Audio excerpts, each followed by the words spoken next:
Assalamualaikum warahmatullahi wabarakatuh. Nama saya Ragil Bamakerti. Saya kelas 2MA09, NPM saya 158192006. Di sini saya ingin menjelaskan peran stasiun radio pada masa penjajahan Belanda sampai Jepang sampai setelah kemerdekaan Indonesia. Langsung saja, pada masa penjajahan Belanda, Radio Indonesia pertama kalinya di Indonesia sekitar tahun 1920-an adalah untuk kepentingan penjajahan Belanda. Hubungan yang cepat antara negeri Belanda dengan daerah-daerah jajahannya seperti Hindia Belanda sangat diperlukan, terutama untuk menyampaikan peraturan dan undang-undang serta berita-berita penting. Sesudah Perang Dunia Pertama berakhir, Belanda mencari hubungan langsung dengan Indonesia, antara lain melalui udara atau radio telegrafi. Belanda berhasil mendirikan pemancar radio telegraf di negeri Belanda, yang kemudian ditingkatkan menjadi hubungan radio telefoni. Setelah itu, berkembanglah ada yang dinamakan dengan radio amatir di Indonesia, terutama sekali di lingkungan golongan peminat teknik radio, yang sebagian besar adalah orang-orang Belanda. Tenaga radio amatir ini banyak dibantu oleh pegawai teknik PTT. Mereka membuat alat pemancar dan alat penerima sehingga dapat mengadakan hubungan dengan radio amatir di negara-negara lain yang pada waktu itu sudah cukup banyak.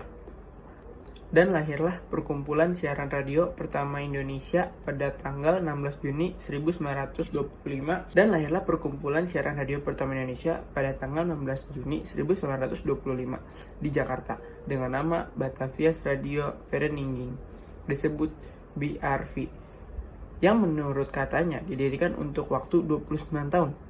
BRV didukung oleh wartawan dan pengusaha Belanda. Dengan demikian, sedikit banyak ada tujuan komersial dalam siarannya, berupa propaganda, perusahaan, dan perdagangan. Sudah tentu siaran radio yang pertama lahir di Indonesia ini menggunakan bahasa Belanda, dan tempat siarannya di salah satu ruang hotel Des Indes yang terletak di sudut Harmoni. Dengan berkembangnya siaran radio yang dipelopori BRV, pemerintah Hindia Belanda menganggap sudah waktunya untuk mengadakan peraturan-peraturan tentang penyiaran radio. Pada tahun 1934 diresmikan ada yang disebut Radio Owet, Undang-Undang Radio. Dengan lahirnya Radio Owet diresmikan pula perkumpulan radio yang diberi nama Nederland Indes Radio Omroep atau NIROM. NIROM dapat dilisensi dari pemerintah Hindia Belanda untuk menyelenggarakan siaran radio dengan program yang lengkap. Dengan fasilitas-fasilitas tersebut, maka NIROM sebenarnya adalah sebuah badan setengah resmi dari pemerintah Hindia Belanda. NIROM dapat menarik orkes dan penyanyi terbaik melalui siaran-siaran yang diselingi dengan bermacam-macam pidato, uraian, dan ceramah. NIROM menyebarkan doktrin-doktrin dari estetik politik. Sejak bangkit dan semakin pergerakan kebangsaan dengan lahirnya Sumpah Pemuda tanggal 28 Oktober 1928, pemerintah Hindia Belanda menyadari bahwa pergerakan kebangsaan itu sangat membahayakan kekuasaan kolonialnya, dan karena itu harus dihancurkan. Sementara itu, di samping NIROM, lahirlah perkumpulan-perkumpulan siaran radio yang sudah mulai dengan memperhatikan mutu acara. Hal ini merupakan tantangan bagi NIROM.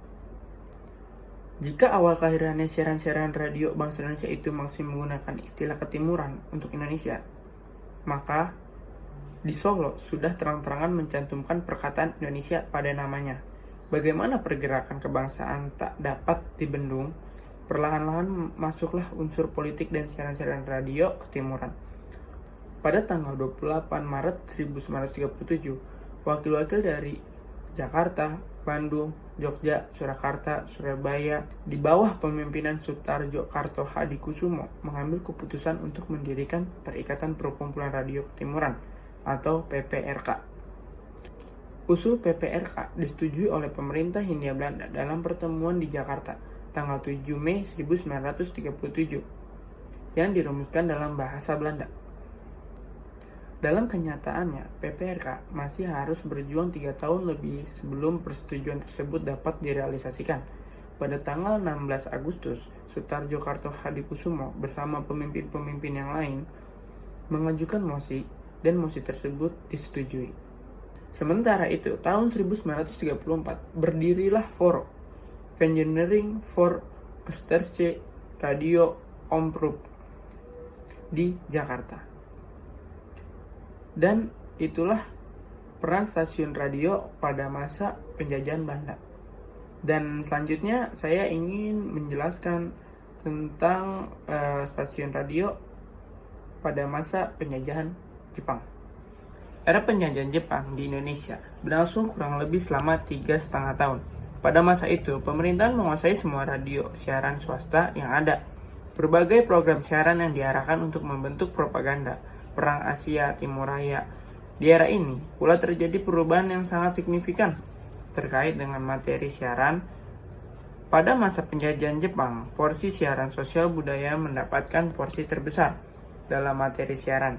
Hal ini memberikan dampak positif bagi perkembangan kebudayaan di Indonesia dan melahirkan seniman-seniman serta pencipta lagu. Baik, lanjut peran radio pada masa kemerdekaan. Tanggal 14 Agustus 1945 adalah hari yang sangat bersejarah bagi bangsa Indonesia karena pada tanggal tersebut Jepang menyerah tanpa syarat kepada tentara sekutu. Kesempatan ini tak disia-siakan oleh para pemuda masa itu yang menculik dan memaksa Bung Karno dan Bung Hatta untuk segera memproklamirkan kemerdekaan Indonesia. Setelah itu, pada tanggal 12 sampai 13 Januari 1946 diselenggarakan konferensi radio di Surakarta yang dilatar belakangi oleh situasi negara khususnya ibu kota Jakarta yang tidak memungkinkan untuk menjalankan roda pemerintahan. Konferensi radio yang dihadiri oleh perwakilan 8 studio RRI menghasilkan keputusan bahwa Radio Republik Indonesia berstatus sebagai jawatan pemerintah dan berada di bawah Kementerian Penerangan serta diharuskan untuk menjalankan politik pemerintah. Baik, itulah peran stasiun radio dari masa penjajahan Belanda, Jepang, hingga kemerdekaan Indonesia. Awal pertelevisian Indonesia dimulai dari disiarkannya stasiun televisi pertama Indonesia, yaitu TVRI, Televisi Republik Indonesia. TVRI memulai siaran perdananya di 17 Agustus 1962. TVRI menyiarkan peringatan Hari Kemerdekaan Republik Indonesia dari halaman Istana Merdeka Jakarta pada saat itu. Sebelumnya, TVRI sebenarnya merupakan program khusus yang dilaksanakan untuk menyukseskan Asian Games di Jakarta tahun 1962. Presiden Soekarno memiliki andil yang cukup besar dalam membangun TVRI sebagai stasiun televisi pertama di Indonesia. Di tanggal 24 Agustus 1962, TVRI kembali menyiarkan siaran langsung upacara pembukaan Asian Games keempat dari Stadion Gelora Bung Karno. Hari inilah yang sampai kini diperingati sebagai hari ulang tahun TVRI. Setelahnya, TVRI mulai menyiarkan tayangan televisi secara reguler kepada masyarakat. Pemerintah pun mengeluarkan Kepres tentang pembentukan TVRI Foundation yang bertugas menjadi badan yang mengatur penyiaran TVRI. Di tahun awalnya, TVRI mampu menjaring 10.000 pemilik televisi di Indonesia. Lanjut, lahirnya televisi swasta pada tahun 1976. Satelit Palapa A1 diresmikan oleh SKSD. Satelit ini memungkinkan TVRI pada saat itu untuk mendistribusikan siarannya menjadi lebih luas sampai skala nasional. Memasuki tahun 1980, TVRI memperkenalkan sistem dual channel di mana terdapat TVRI nasional dan TVRI lokal dengan saluran dan konten lokal dari beberapa provinsi di Indonesia. Perkembangan stasiun televisi swasta sangat pesat di Indonesia. Berturut-turut lahirlah stasiun televisi swasta di Indonesia sebagai berikut: RCTI 1989, SCTV 1990, TPI 1991, Indosiar 1992, dan masih banyak lagi televisi swasta di Indonesia. Cukup sekian penjelasan dari saya, kurang lebihnya mohon maaf. Wassalamualaikum warahmatullahi wabarakatuh.